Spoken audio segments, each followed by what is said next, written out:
Kaya dito.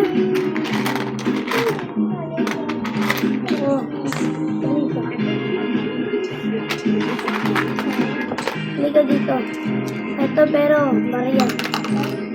Hindi nga, kain ka na. Hindi mo na po tayo.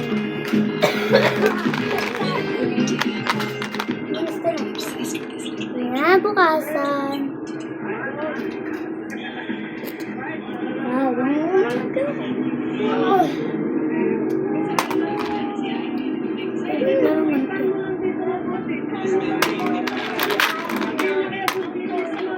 Guys. Kaya ako dito. Oh, bakit umiyak? Ganun. SPG, strictong patnubay at gabay ng magulang ang kailangan. Maaaring may masisirang tema, lengguwahe, karahasan, sexual, horror o droga na hindi angkop sa mga bata. Bakit saan ko?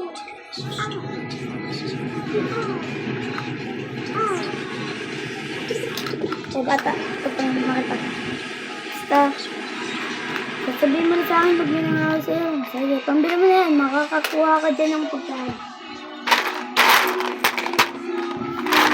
Tulog na nga ako.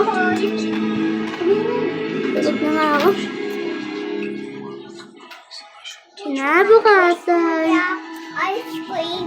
Ice cream po po dyan. Uy, ice cream. Magkano po to? 100. 100? May 100 ako. Diba? Sinigay ko. Ano, 100 oh? Yan. Okay.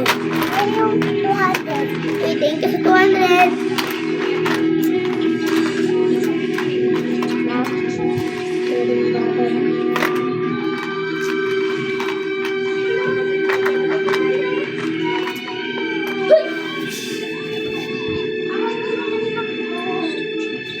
Uy, bata, ito yung pera mo.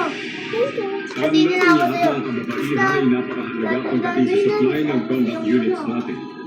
Malaki ang pagsulong ito mga nakalipas sa taon para sa kababaihan sa lahat ng aspeto ng naval service. Bukod doon, ang Navy ay nagtatag ng special sensitivity forces para sa lahat ng lalaking recruits. Nagpapakita ng higit na pagsulong sa aspeto ng Sandali lang, Mr. Hayes. Paano yung pera? Gumamit ang Canada ng kutsilyo tinidor pagsulong ng Kaya naman na nga ako. siguro kung patatapusin niyo po ako, Madam Chan, masasagot ko ako. Pwede ba magkano to? Ha? Nababahala ako na gusto sa tila hindi mabago-bagong pagtrato ng Navy sa kababaihang nasa military.